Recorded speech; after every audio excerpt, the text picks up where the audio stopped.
Saudara, pemerintah melalui Kementerian Perdagangan resmi membuka keran ekspor pasir laut. Sebelumnya selama 20 tahun terakhir, kegiatan ekspor pasir laut dilarang pemerintah karena menimbulkan kerusakan lingkungan.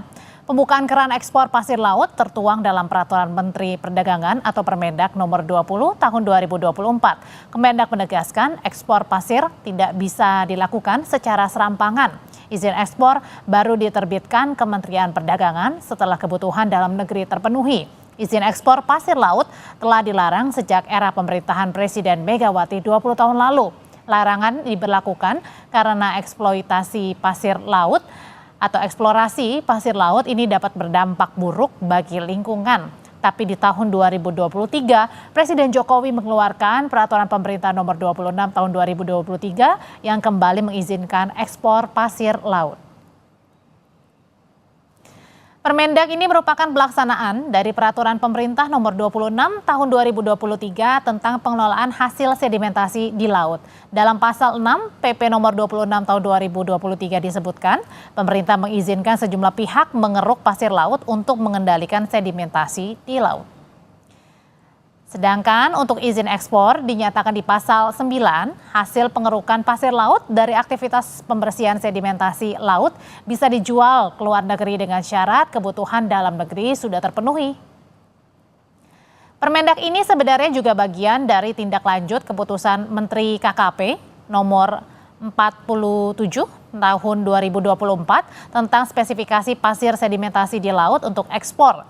Dalam keputusannya, disebutkan spesifikasi pasir hasil sedimen laut untuk diekspor. Di ketentuan inilah disebutkan soal ukuran butir, presentase kerang, kadar maksimum kandungan emas, perak, atau bahan mineral lainnya. Sebelum dilarang, pasir laut di Kepulauan Riau sebagian besarnya diekspor ke Singapura. Data Kementerian Perdagangan menyebutkan volume ekspor pasir laut di Kepulauan Riau diperkirakan mencapai 250 juta meter kubik per tahunnya. Pasir laut yang diekspor dari Indonesia sebagian besar digunakan untuk reklamasi daratan di Singapura. Dengan impor pasir laut dari Indonesia, luas wilayah Singapura menjadi semakin luas. Luas Singapura sebelum merdeka dari Malaysia mencapai 578 km persegi. Dan per Juni ini 2024, luas wilayah Singapura bertambah jadi 735,6 km persegi atau bertambah 157,7 km persegi.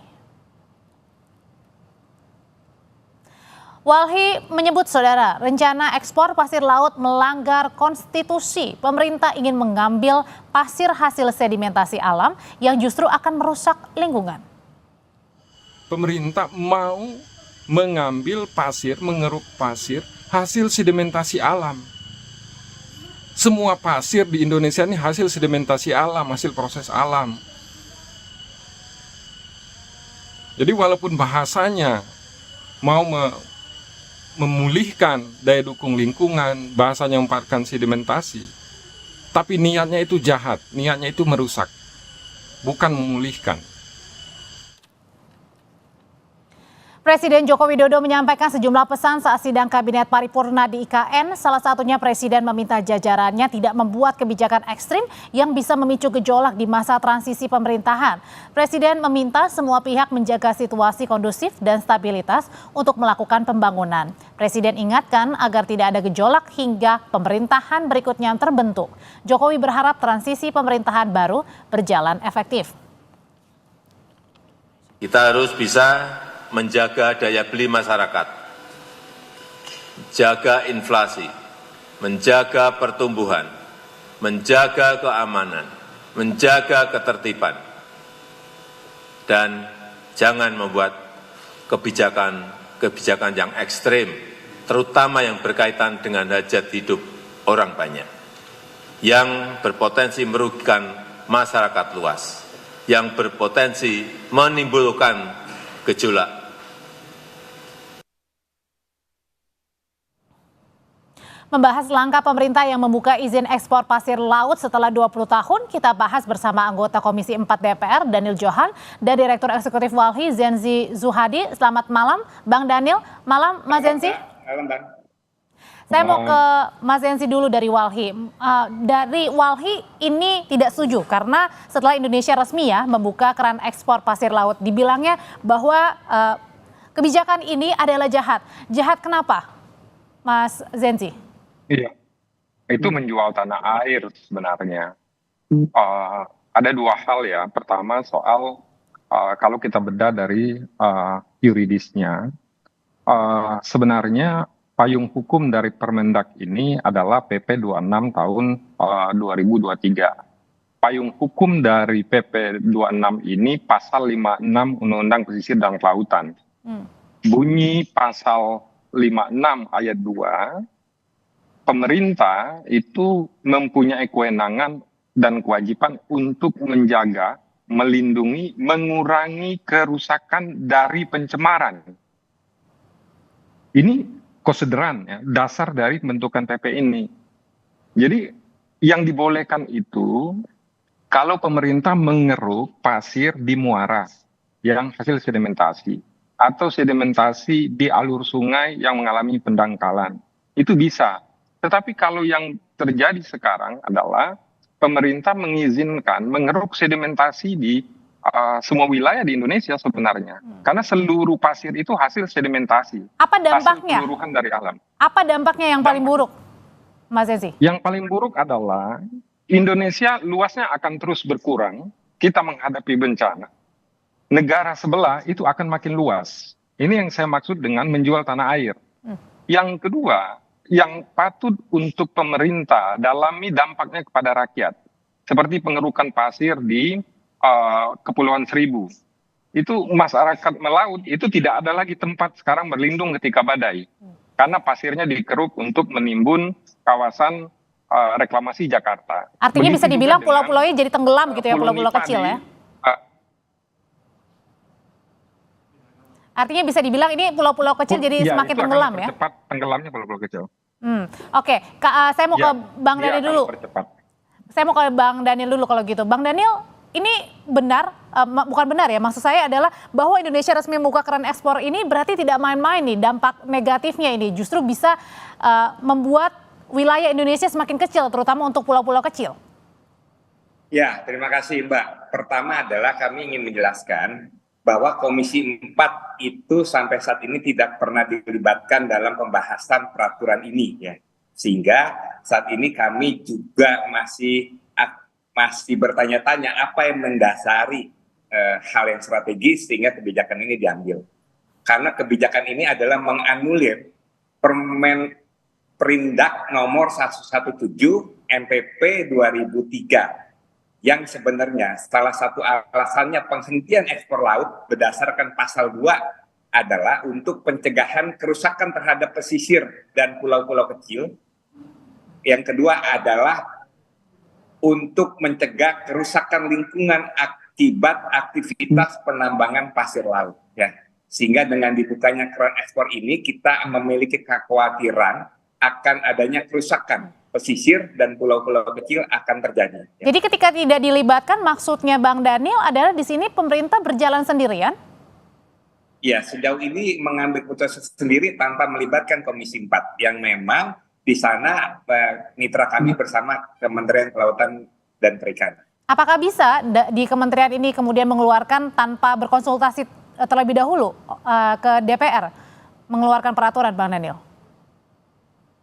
Ya sebenarnya mekanismenya kan harus dikonsultasikan, tetapi ini kan ranah eksekutif yang sebenarnya nanti legislatif akan bertanya, akan memanggil, bertanya, mendalami, dan kita lihat nanti hasil dari raker bersama menteri terkait. Mas Zensi, kalau tadi juga Bang Daniel bilang bahwa ini sebenarnya DPR tidak dilibatkan dalam pengambilan keputusan untuk resmi kembali setelah 20 tahun ekspor pasir laut dibuka. Ini yang paling menguntungkan atau paling diuntungkan siapa dengan ekspor laut seperti ini kalau gitu? Ekspor pasir laut maksud saya. Kalau ya yang akan diuntungkan tuh ada dua ya. Satu, negara-negara seperti Singapura.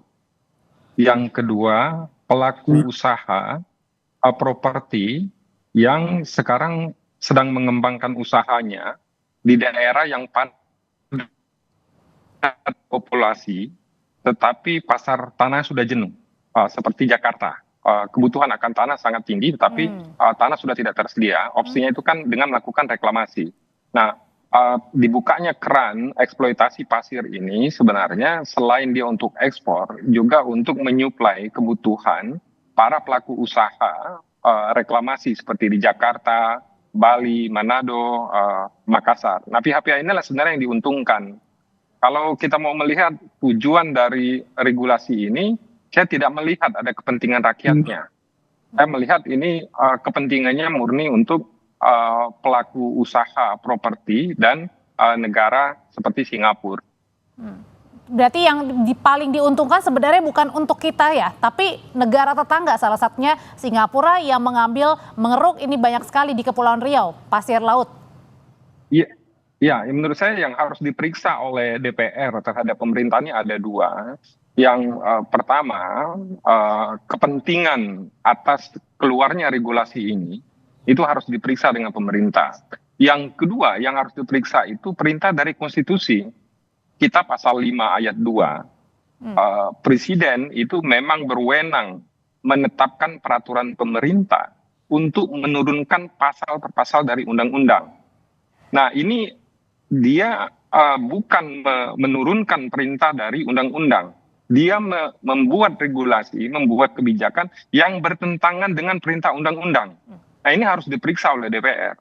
Nggak bisa pemerintah itu mengeluarkan peraturan pemerintah yang bertentangan dengan payung hukumnya.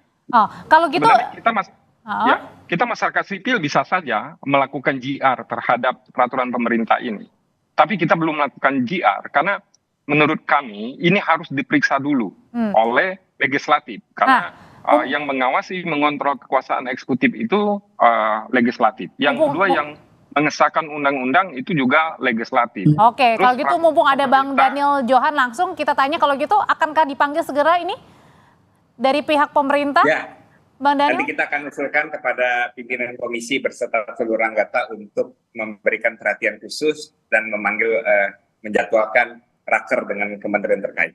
Masih cukupkah di sisa waktu yang ada, Bang Daniel ini? Kita berharap bisa.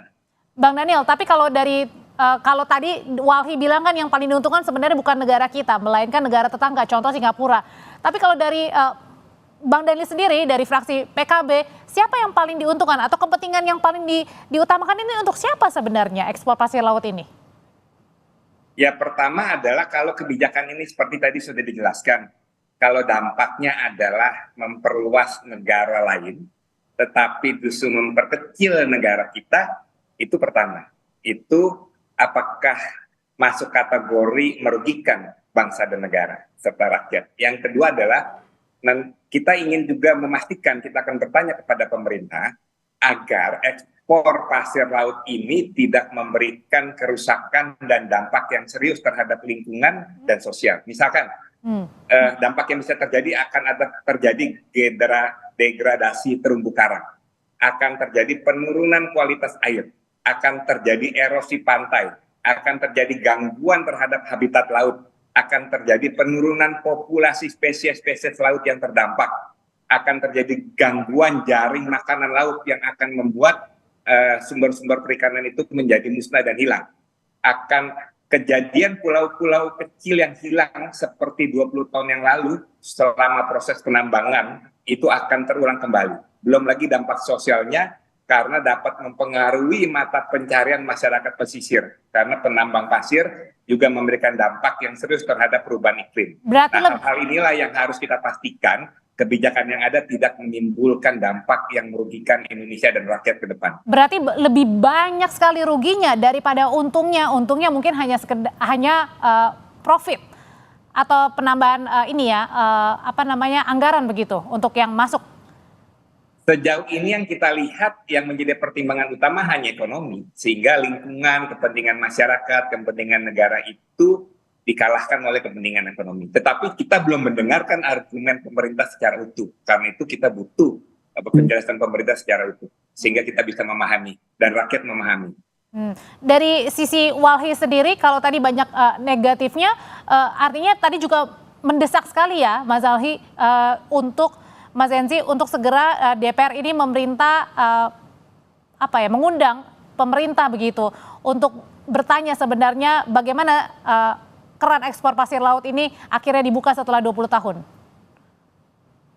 Ya, sebenarnya ada upaya lain yang bisa dilakukan oleh DPR selain memanggil pemerintah itu dengan menghilangkan payung hukumnya. Menghilangkan maksud saya diperkuat substansi di pasal 2, di pasal 56 ayat 2 Undang-Undang Pesisir dan Kelautan. Dipertegas di sana bahwasanya pemerintah itu tidak boleh mengeluarkan regulasi yang bertentangan dengan undang-undang payungnya. Gitu. Yang kedua, menurut saya DPR juga harus memanggil lembaga hukum untuk memeriksa ini, karena tidak ada urgensi dan kepentingan rakyat sebenarnya. Apalagi sebenarnya Kalau kita mau mikirkan dari terakhir Presiden Jokowi bilang di sisa akhir masa pemerintahannya jangan membuat peraturan yang kemudian bisa menimbulkan gejolak di masyarakat ya. Ya, tetapi pernyataan presiden ini kan kadang susah juga kita mau mana yang mau kita percaya, karena setiap perkataannya itu seringkali bertentangan dengan tindakannya. Tapi karena itu pernyataan kepala negara, menurut saya pengeluaran regulasi ekspor oleh Permendak ini satu bentuk dari kebijakan ekstrim sebenarnya, termasuk peraturan pemerintah yang ditetapkan oleh presiden sendiri itu sebenarnya kebijakan yang ekstrim. Dikatakan ekstrim, kebijakan yang bertentangan dengan undang-undang yang memerintahkan gitu. Ini kebijakan ekstrim melawan konstitusi, melawan perintah konstitusi. Ayat 2 pasal 5 itu tugas presiden itu menetapkan peraturan pemerintah agar undang-undang itu berjalan dengan semestinya. Nah, kalau kita periksa ini ekspor pasir ini kan dia bertentangan dengan perintah Undang-Undang Pesisir dan Kelautan. Justru dia membuat undang-undang itu berjalan tidak semestinya. Ini menurut saya ada kepentingan yang meminta kepada pemerintah. Dan menurut saya nggak boleh pemerintah itu tunduk pada pihak lain. Pihak luar maksudnya bisa dibilang. Karena pemerintah itu, ya, pihak luar menurut saya ada dua ya kepentingannya terhadap pasir ini. Satu, untuk memperluas negaranya. Yang kedua, ingat pasir Indonesia itu kaya akan silika. Dia bisa menjadi bahan baku orang untuk bikin solar panel, kaca dan lain-lain. Oke. Nah, Komisi 4 harus panggil penegak hukum, Polri, KPK untuk menyelidiki siapa sebenarnya yang berada di belakang ini. Oke. Nah, tapi sudah ada pembicaraan Bang Daniel akan memanggil segera dari Komisi 4 ini untuk pemerintah? Belum, karena kita baru tahu kan kemarin. Jadi mungkin nanti kita akan usulkan. Meskipun tadi disampaikan mengubah pasal itu bukan caranya cepat, karena kan harus masuk RUU itu malah lama, bisa bertahun-tahun nanti. Dan nggak bisa jalan sendiri karena harus ada persetujuan bersama kan. Tetapi yang paling penting adalah segera kita mendengarkan penjelasan, argumen yang kuat dari pemerintah. Karena gini, satu hal yang simpel ya, sedimen pasir yang bisa diekspor itu kan sebenarnya hasil dari menggali sedimen muara sungai yang mengalami pendangkalan, yang memang dibutuhkan untuk dinormalisasi. Bukan pasir laut yang sengaja dikeruk dan diambil dan diekspor. Nah, tetapi bagaimana pemerintah memastikan ini tidak terjadi penyalahgunaan izin? Itu karena justru yang merusak itu nanti yang memang pasir laut yang sengaja dasar laut yang sengaja diambil. Tapi gimana kita mengontrolnya? Berarti artinya di sini izin ekspor laut ini bukan memulihkan alam tapi merusak alam. Kita meyakini itu yang akan terjadi dan secara masif nanti. Apakah, Dan kenyataannya itu yang sudah terjadi. Tapi sebelum kenyataan ini terjadi, bisakah kemudian nanti peraturan ini kemudian dibatalkan, Bang Daniel? Ya tentu bisa kalau memang artinya kan itu nanti proses politik di DPR. Proses politik di DPR, tapi ini juga memakan waktu juga ya, karena berkejaran juga nih dengan masa habisnya jabatan untuk nanti DPR di periode ini, Bang Daniel.